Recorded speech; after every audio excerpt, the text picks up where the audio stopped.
बिस्मिल्लाहिर्रहमानिर्रहीम। SDEO पीरा की प्रेपरेशन में कॉन्स्टिट्यूशन ऑफ पाकिस्तान हम कर रहे हैं और कॉन्स्टिट्यूशन ऑफ पाकिस्तान में हम ऑलरेडी 117 जो है वो आर्टिकल्स कर चुके हैं। 118 से आज हमने स्टार्ट है ना।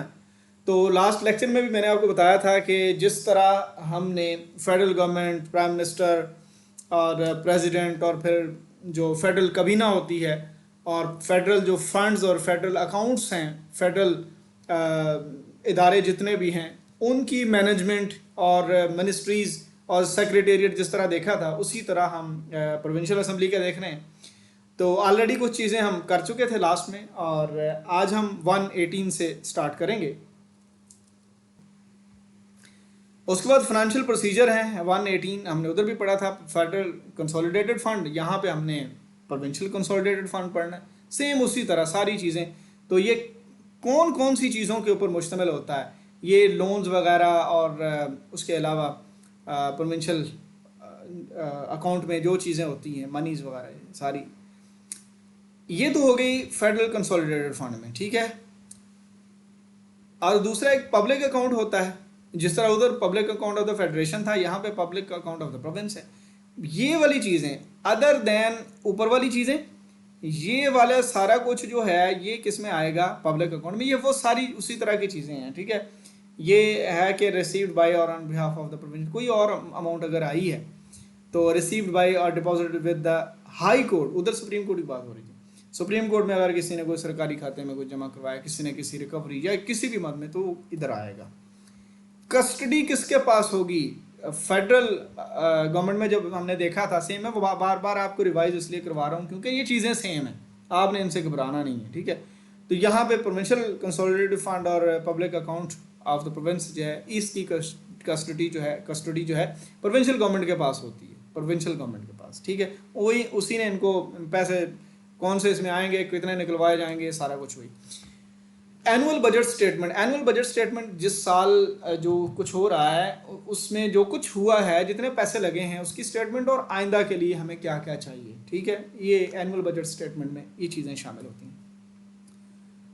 वो आ जाती है असम्बली के अंदर, यहाँ पे प्रोविंशियल असम्बली की बात होगी। उसके अंदर the annual budget statement shall show separately, उसके अंदर एक क्या क्या होगा ये देखें। The sum required to meet expenditure described by the constitution as expenditure charge upon. एक तो वो चीज़ें जिस तरह उधर फेडरल गवर्नमेंट में चार्ज अपॉन चीज़ें थी जो मस्ट फेडरल कंसोलिडेटेड फंड से ली जानी हैं हर सूरत, एक तो वो होगी। दूसरी उसके अलावा अगर कोई फंड्स हैं तो ये सारी चीज़ें जो हैं ये एनुअल बजट स्टेटमेंट में शामिल होती हैं। Any such any and shall distinguish expenditure on revenue account from other expense, और भी जो भी जहाँ से भी रेवेन्यू आना है वो सारा इसके अंदर होता है। अब देख लेते हैं कि कौन कौन से खर्चे charge upon provincial consolidated fund हैं। एग्जैक्टली वर्ड बाय वर्ड चीज़ें होंगी। जहाँ पे सुप्रीम कोर्ट है तो हाई कोर्ट कर देंगे, वहाँ पे कौमी असम्बली का स्पीकर, डिप्टी स्पीकर, यहाँ पे प्रोविंशियल असम्बली का आ गया। वहाँ पे एडमिनिस्ट्रेटिव एक्सपेंसेस जो हैं वो हाई कोर्ट के और फेडरल सेक्रेटेरिएट के, यहाँ पे प्रोविंशियल सेक्रेटेरिएट और हाई कोर्ट, सुप्रीम कोर्ट की जगह पे सॉरी हाई कोर्ट आ गया। और इसके अलावा all debt charges for the provincial government, उधर फेडरल गवर्नमेंट था, इंटरेस्ट, सिंकिंग, फ्लान, जो किसी भी किस्म का कोई नुकसान होता है या सरकार कोई केस हारती है तो वो सारे पैसे कहाँ से जाएंगे? फेडरल अपना प्रोविंशियल कंसोलिडेटेड फंड से, ठीक है। उसके बाद है ये देखिए ज़रा, so much of the annual budget statement, जहाँ तक तो बात है एनुअल बजट स्टेटमेंट की उन हिस्सों की जिनमें चार्ज अपॉन जो है चीज़ें हैं, जो चीज़ें must be fulfilled by the provincial consolidated fund, उनके ऊपर तो भाई वो जमा तो ज़रूर होंगी, उनके ऊपर वोटिंग नहीं होगी। इसके अलावा अगर कोई मनी बिल के का कोई पोर्शन है, कोई फाइनेंस की कोई चीज़ है, तो उसके ऊपर वोटिंग वगैरह होगी। असम्बली जैसे कहेगी वैसे ही होगा, यानी रिफ्यूज आर टू असेंट, ठीक है। No demand for a grant shall be made except on the recommendation of the provincial government. Provincial government चाहे इसी जगह पे फेडरल गवर्नमेंट में दूसरा प्रोविंशियल गवर्नमेंट की जगह पे फेडरल गवर्नमेंट था जब हम फेडरल गवर्नमेंट पढ़ रहे थे। 123 है the chief minister shell authenticate, वो जो भी ग्रांट होगी उसकी अथेंटिकेशन कौन देगा, कि उसका स्केड्यूल कौन अथेंटिकेट करेगा? चीफ मिनिस्टर, ठीक है, उधर प्राइम मिनिस्टर था। सेवरल सम्स रिक्वायर्ड, वो जो भी होगा। लेकिन याद रखिए जो चीज़ें भी अथेंटिकेट की जाएंगी पिछले साल से उनको बढ़ाया तो जा सकता है, कम नहीं किया जा सकता, ठीक है। ये देखो उसके बाद the schedules for authenticated shall be laid before the, वो प्रोविंशियल असेंबली के सामने आएगा, लेकिन चूंकि अथेंटिकेटेड है बाय द चीफ मिनिस्टर कि ये ऐसे ही होना है, ठीक है, तो उसके ऊपर वो डिस्कशन वगैरह नहीं होती, बस पेश किया जाता है कि ये ऐसे हो रहा है। Subject to the constitution, no expenditure from the provincial consolidated fund shall be deemed to be duly authorized, जब तक provincial assembly में वो schedule so authenticated and any schedule, जब तक provincial assembly में वो नहीं आता तो उसको हम authorized नहीं समझते। खा assembly में आके उसके ऊपर वोटिंग होती है या नहीं होती, खा assembly में सिर्फ उसको पढ़ने की ही इजाज़त हो, ठीक है, चार्ज टू पान तो पढ़ना ही है ना, उसके ऊपर तो हम उसको रिफ्यूज़ तो कर ही नहीं सकते। नेक्स्ट आ गया सप्लीमेंट्री बजट, उधर भी हमने सप्लीमेंट्री बजट या ग्रांट देखा था। That the amount authorised to be expended for the particular service वो कम पड़ गई है, या फिर that any money has been spent on any service during, वो वहाँ जो है वो यहाँ पे तो इनसफिशेंट है ना, नज़र आ गई, ठीक है। और अगर कोई सर्विस बढ़ गई है, कोई खर्चा वैसे बढ़ गया है और सर्विसेज की एक्सटेंशन में कोई और पैसे चाहिए, तो इन दोनों सूरतों में सप्लीमेंट्री एंड एक्सेस ग्रांट का ऑप्शन होता है। ये provincial government shall have the power, इनके पास पावर होती है ये एक्सपेंडिचर को कम, जो कम पड़ गया उसको बढ़ा सकते हैं, ठीक है। अच्छा, नेक्स्ट हो गया हमारे पास vote on account. Notwithstanding anything contained in the foregoing provisions relating to financial matters, the provincial assembly shall have power. Provincial assembly के पास पावर होती है कि वो advance grant in advance in respect of the estimated, किसी भी मामले में advance वो पेमेंट, ऊपर था 4 मंथ फेडरल गवर्नमेंट के लिए, यहाँ 3 मंथ का एडवांस जो है वो एक्सेसिव पेमेंट के लिए किया जा सकता है।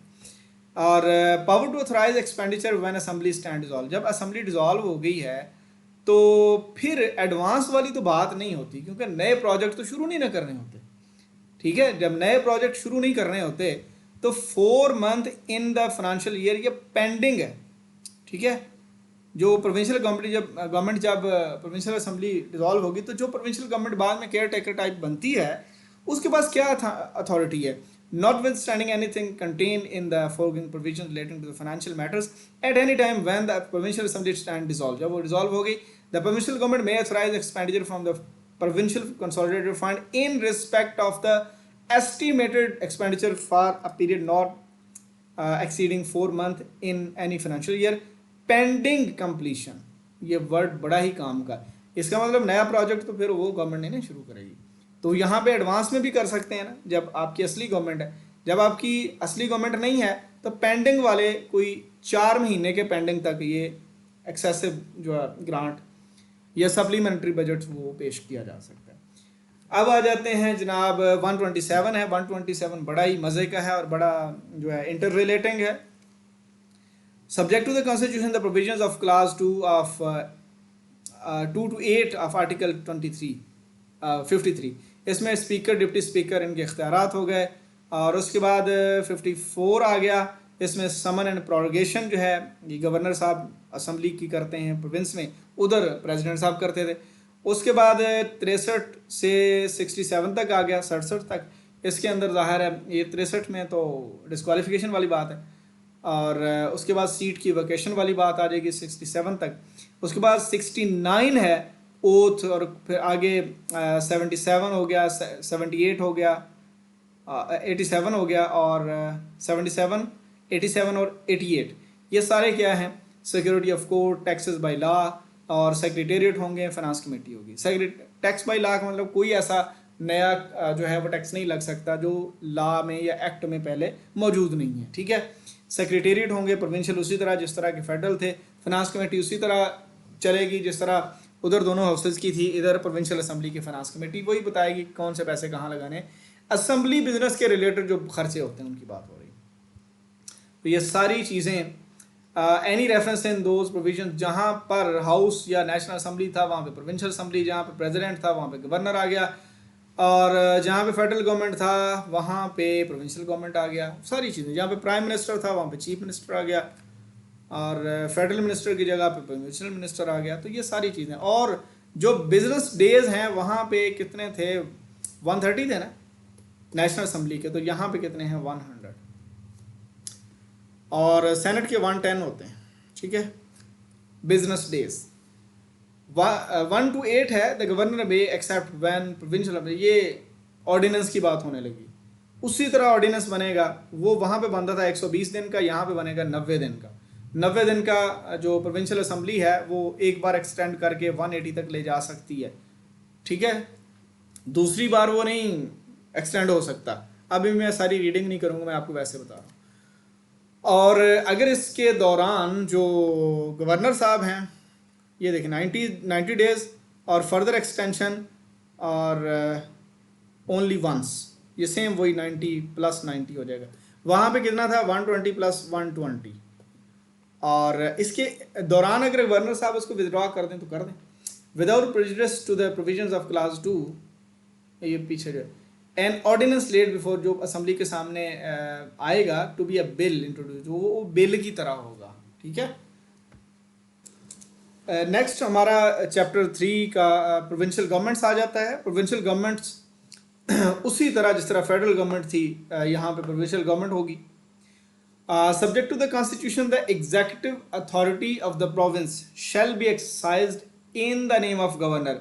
तो वहाँ पे हमने क्या पढ़ा था, in the name of president. बात वही है, वहाँ पे प्रेसिडेंट के नाम पे प्राइम मिनिस्टर और उसकी कबीना काम करते हैं, यहाँ पे चीफ मिनिस्टर और उनकी कबीना गवर्नर के नाम पे काम करते हैं। ठीक है, इख्तियारात गवर्नर के पास हैं, लेकिन वो डिवॉल्व हो चुके हैं क्योंकि पार्लिमानी निज़ाम है, तो वो कैबिनेट के पास इख्तियारात आ गए हैं, और कैबिनेट का हेड कौन होता है, चीफ मिनिस्टर। सेकंड क्लास है, in the performance of his functions the constitution, the chief minister may act either directly और थ्रू द प्रोविंशियल मिनिस्टर्स। ये जो प्रोविंशियल मिनिस्टर्स हैं इसको हम कबीना कहते हैं। ठीक है, या तो वो डायरेक्ट खुद फैसला कर सकते हैं कोई भी, या फिर कबीना के थ्रू कर सकते हैं। दोनों का सेम ही इफेक्ट होता है। द कैबिनेट, कैबिनेट क्या होती है, जो मिनिस्टर्स बनाए जाते हैं उनके क्लस्टर को हम कैबिनेट कहते हैं। There shall be a cabinet of ministers with the chief minister at its head. उसका हेड कौन होगा, chief minister. To aid and advise, देखें बात वही है कि in the name of governor काम करना है, और इन सारे लोगों ने एड एंड एडवाइज करना है। एड एंड एडवाइज के अंदर एग्जेक्टिव अथॉरिटी टोटली डिवॉल्व हो चुकी है चीफ मिनिस्टर और अपने कैबिनेट के पास, और उसकी सिर्फ अप्रूवल, आखिरी दस्तखत के तौर पर आखिरी अथॉरिटी सिर्फ गवर्नर को समझा जाता है। बाकी सारे का सारा प्रोसीजर जो है वो कैबिनेट के पास आ चुका है, और कैबिनेट के हेड होते हैं चीफ मिनिस्टर। लिहाजा हेड ऑफ द प्रोविंस अगर कोई पूछे तो वो गवर्नर है, और chief executive of the province chief minister. Executive mean execute करना, कि जो परफॉर्म करना, फंक्शनिंग जो है, फंक्शनिंग के लिहाज से जो चीफ हैं वो चीफ मिनिस्टर होते हैं पार्लियामानी निज़ाम में। सेकंड क्लास है the provincial assembly shall meet on the 21st day. ये जिस तरह नेशनल असेंबली का लिखा गया था कि 21st डे उसने मीट करना है, यहाँ पे भी 21st day after election, election के बाद। और अगर गवर्नर साहब पहले समन कर लें तो प्रोविंशियल असेंबली पहले भी जो है वो मीट कर सकती है। ठीक है, और 3 में क्या है, after the election of speaker and deputy speaker. Deputy speaker और स्पीकर के इलेक्शन के बाद सबसे पहला काम कौन सा होगा, to the exclusion of any other business. अगर और कोई छोटी मोटी बात है या कोई प्रोसीडिंग है, उसके अलावा सबसे पहला काम without debate of its members, एक बंदा चीफ मिनिस्टर होगा इनके मेंबर में से। ठीक है, to elect without debate, to elect, elect mean ये काम बगैर किसी डिबेट के फौरन स्टार्ट होगा। नेक्स्ट है हमारा, the chief minister shall be elected by the votes of majority of the total membership of the provincial assembly. वही पहला जो फर्स्ट है वो तो 2/3 वाली बात है। अगर 2/3 नहीं तो सादा मेजॉरिटी होती है। सादा मेजॉरिटी क्या है, टोटल जो सीट्स होती हैं उनको 2 पे डिवाइड करें, ठीक है, और 50% हो जाएगा, उसमें एक जमा कर लें, ठीक है। और अगर इस तरह होता है कि सादा अक्सरियत भी कोई नहीं लेता और 2/3 वाली तो बात ही ख़त्म होगी ना जब सादा अक्सरियत, तो फिर जो अगर बिलफर्ज 4 लोग जो हैं वो कंटेस्ट कर रहे थे चीफ मिनिस्टर का इलेक्शन, तो 4 लोगों में से जो टॉप के 2 होंगे, एक ने अगर 40% वोट लिए और दूसरे जो है 25% लिए, इन दोनों के दरमियान फिर इलेक्शन होगा, ठीक है।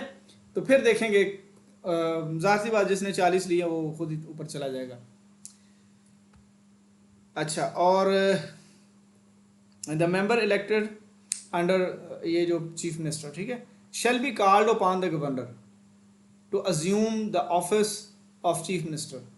तो यह है कि ओथ भी इनका गवर्नर साहब ने लेना है, और दूसरा जो है गवर्नर साहब ही कहेंगे कि जो अपना ऑफिस होल्ड करें।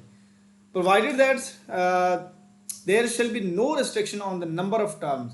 कितनी बार कोई चीफ मिनिस्टर बन सकता है, कितनी बार कोई चीफ मिनिस्टर बन सकता है, इसकी कोई लिमिट नहीं है, ठीक है। Next is 6. The cabinet shall be collectively responsible to the provincial assembly and the total strength of the cabinet shall not exceed. ये है जी बात दरअसल कि जो टोटल मेंबर्स हैं ना, या तो 15 होंगे टोटल मिनिस्टर या फिर टोटल मेंबर्स का 11%, इन दोनों में से जो हायर होगा वो कैबिनेट की स्ट्रेंथ हो सकती है। और जब हमने नेशनल असेंबली की बात की थी तो वहाँ पे 11% था, याद रखिएगा।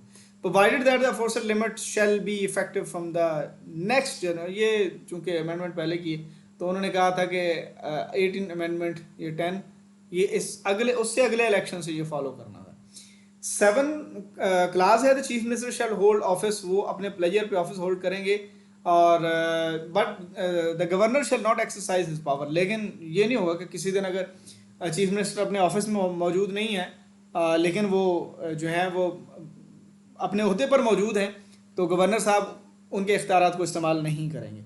लेकिन साथ ही ये बात बता दी है कि अगर he is satisfied that chief minister doesn't command, अगर उनको पता चल गया कि चीफ मिनिस्टर के पास कॉन्फिडेंस नहीं है, ठीक है, तो इख्तियारात वो फिर भी इस तरह नहीं इस्तेमाल करेंगे, वो समन करेंगे प्रोविंशियल असेंबली को भी, आ जाओ कॉन्फिडेंस चेक कर लेते हैं क्या चीफ मिनिस्टर के पास मेजॉरिटी है या नहीं है। तो अगर तो मेजॉरिटी हुई तो फिर ठीक है, ना मेजॉरिटी हुई तो चीफ मिनिस्टर साहब घर चले जाएंगे। 9 है a minister who for any period of 6 consecutive months is not a member of, ऐसा बंदा जो इलेक्ट होके नहीं आया उसको सिर्फ 6 महीने तक जो है वो मिनिस्टर लगाया जा सकता है, ठीक है।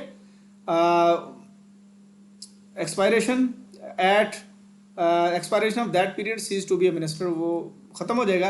And shall not before the dissolution of that assembly, उस असेंबली जिसमें वो 6 महीने गुजार चुका है उसके डिज़ोल्व होने तक वो दोबारा अपॉइंट नहीं हो सकता जब तक कि वो इलेक्शन लड़ के नहीं आता। तो इसका ये होता है कि अगर किसी बंदे की बहुत जल्दी ज़रूरत पड़ गई है और वो इलेक्शन नहीं जीत सका तो उसको, या किसी और क्राइटेरिया का प्रॉब्लम बन गया है, तो उसको 6 महीने तक लगा दिया जाता है, बाद में किसी भी तरह से ज़िमनी इलेक्शन जितवा के उसको असेंबली में लाया जा सकता है। लेकिन without election being elected by the votes, अपने जनरल इलेक्शन के अलावा ये ज़िमनी इलेक्शन जो भी उसके जगह पे होता है, उसके अलावा एक बंदे को 6 मंथ से ज़्यादा मिनिस्टर की सीट पर नहीं रखा जा सकता, ठीक है। 10 है कि nothing contain in this article shall be construed as disqualifying the chief minister और एनी अदर मिनिस्टर। जब असेंबली डिसॉल्व होगी है ना, तो उन दिनों में गवर्नर साहब नॉर्मली कहते हैं कि जो लोग उस वक्त गवर्नमेंट में बैठे हुए हैं वो सक्सेसर यानी अगली गवर्नमेंट के आने तक, नॉर्मली केयर टेकर गवर्नमेंट आती है, केयर टेकर से पहले अगर कुछ अयाम बचते हैं, केयर टेकर गवर्नमेंट की नॉमिनेशन में डिले हो रहा है, क्योंकि फौरी तौर पर तो नहीं हो जाती ना, तो उस दौरान चीफ मिनिस्टर या कोई भी मिनिस्टर अपना ऑफिस जाके होल्ड करेगा, तो इसमें कोई डिस्क्वालिफिकेशन वाली कोई बात या उसके डिस्क्वालीफाई होने वाली कोई ऐसी बात नहीं है, वो कर सकता है। 11 है the chief minister shall not appoint more than 5 adviser, उसके सिर्फ 5 एडवाइजर मैक्सिमम हो सकते हैं। नेक्स्ट है governor to be kept inform. तो जो चीफ मिनिस्टर है और बाकी प्रोविंशियल मिनिस्टर जो हैं वो कीप इन्फॉर्म्ड रखेंगे गवर्नर को कि ये कुछ हो रहा है, ठीक है। प्रोविंशियल एडमिनिस्ट्रेशन से और जो भी लेजिस्लेटिव प्रपोजल्स जो होंगे वो गवर्नर साहब को बताए जाएंगे, इन्फॉर्म किया जाएगा। आगे आ जाते हैं प्रोविंशियल मिनिस्टर्स। जिस तरह फेडरल मिनिस्टर थे उसी तरह प्रोविंशियल मिनिस्टर आ गए। Subject to clause 9 and 10 of article 130। ये जहाँ पे मिनिस्टर्स की बात हो रही थी, आर्टिकल 9 एंड ये मिनिस्टर, ये वाली बात और ये दूसरा, ठीक है। ठीक है। Shall appoint provincial minister from amongst member of provincial assembly on the advice of chief minister. तो गवर्नर साहब ने अपॉइंट करने दरअसल on the advice of chief minister. Appoint का मतलब हलफ लेना है ना उन्होंने, ठीक है। तो जिनके नाम भेजे जाएंगे उनको अप्रूव कर देंगे गवर्नर साहब, तो खुद ही अपॉइंट हो गए। मीन सेलेक्ट चीफ मिनिस्टर करेगा, अपॉइंट गवर्नर करेगा। The same case is in the federal government that prime minister selects और जिसको वो सजेस्ट करें या रिकमेंड्स, तो अपॉइंट्स कौन? प्रेसिडेंट अपॉइंट करता है, एंड पे अप्रूव करता है। सेकंड क्लास है इसकी बिफोर एंटरिंग अपॉन ऑफिस। तो जो भी मिनिस्टर होंगे वो गवर्नर साहब को ओथ यानी हलफ उनके सामने उठाएंगे। थर्ड में ये है प्रोविंशियल मिनिस्टर में बाय राइटिंग, जब उन्होंने इस्तीफा देना तो गवर्नर को देना है। नेक्स्ट आ गया 133 chief minister continuing in office. अगर जो है असेंबली वगैरह डिसॉल्व हो गई है, अब पहले हम बात कर रहे थे कि जब डिसॉल्व हो जाती है असेंबली तो अगर केयर टेकर गवर्नमेंट के आने तक कुछ वक्त मौजूद है तो बिजनेस ऑफ द प्रोविंस को जो है वो कंटिन्यू रखने के लिए मिनिस्टर्स और चीफ मिनिस्टर अपना ऑफिस होल्ड करेंगे। तो यहाँ पे 133 में वो बता भी दिया है कि गवर्नर साहब जो है आज द चीफ मिनिस्टर को कह सकते हैं कि अपना ऑफिस होल्ड करें, ठीक है। कब तक? जब तक अगला चीफ मिनिस्टर नहीं आ जाता। उसके बाद रेजिग्नेशन बाय चीफ मिनिस्टर जो है ये ओमिट हो चुका है। Provincial ministers performing function of chief minister ये भी ओमिट हो चुकी हैं दोनों, ठीक है। 136 है resolution of for a vote of no confidence. अब वोट ऑफ नो कॉन्फिडेंस को देख लेते हैं। सेम वही प्रोसीजर है जो हमारा नेशनल असेंबली का था, सिंपल। 20% लोग जो है वो नो कॉन्फिडेंस मूव ला सकते हैं। जब वो जमा हो जाएगी तो 3 डेज के अंदर इन्फॉर्म कर दिया जाएगा किसको, resolution refer to in clause 1 ये जो जमा हो गई है चीफ मिनिस्टर के खिलाफ, ठीक है, शैल नॉट बी वोटेड। ये 3 दिन से पहले और 7 दिन यानी 3 और 7 के दरमियान वोटिंग होगी नो कॉन्फिडेंस वाली, ठीक है। नंबर 3 पे क्या है, if the resolution refer to in clause 1, अगर ये नो कॉन्फिडेंस वाली आई है रेजोल्यूशन पास हो जाती है मेजॉरिटी ऑफ द मेंबरशिप से, तो चीफ मिनिस्टर शैल बी फारिग, ठीक है। और 137 क्या कहता है, extent of executive authority of province. जब हम फेडरल गवर्नमेंट की बात करते हैं ना तो फेडरल गवर्नमेंट में तो जाहिर है एग्जेक्टिव अथॉरिटी उनके पास होती है। तो यहाँ पे कुछ चीज़ें ऐसी होंगी जिनमें प्रोविंस जो है वो मुकम्मल तौर पे बाइख्तियार नहीं होता। देखिए, subject to the constitution the executive authority of province shall extend to the matters with respect to which the provincial assembly has power to make law. कौन से लॉ किस तरह बनाने हैं इसकी एक लिमिट है, ठीक है। जो मैटर्स असेंबली प्रोविंशियल असेंबली बनाएगी। अगली चीज़ ये है कि provided that in any matter with respect to which both Majlis शूरियन, ऊपर अपर हाउसेज जो हमारे हैं फेडरल एंड प्रोविंशियल असेंबली, और इनके दरमियान के अगर कोई मामलात हैं, province have power to make law, यानी in any matter with respect to which both ये दोनों and provincial assembly of a province have. तो फिर क्या होगा, अगर दोनों का कॉमन एरिया है कोई, देखें ना, जो एरिया तो ब्लैक एंड वाइट है प्रोविंस का, उसमें तो रूल जो बनाने हैं वो प्रोविंस ही बनाएगा ना, प्रोविंशियल असेंबली।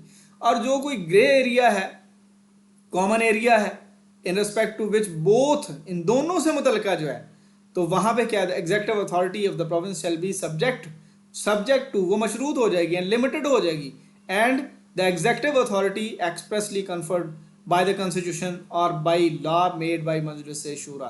तो फिर वो जो ग्रे एरिया होगा, कॉमन एरिया होगा, वहां पे जो बड़ी अथॉरिटी आ जाएगी, बेशक वो सूबे के अंदर की बात हो लेकिन in relation to federal government हो, तो वहाँ पे जो मजलिस शुरा है यानी पार्लियामेंट, हमारी असम्बली और सेनेट, वहाँ के बनाए हुए रूल्स के मुताबिक काम चलेगा।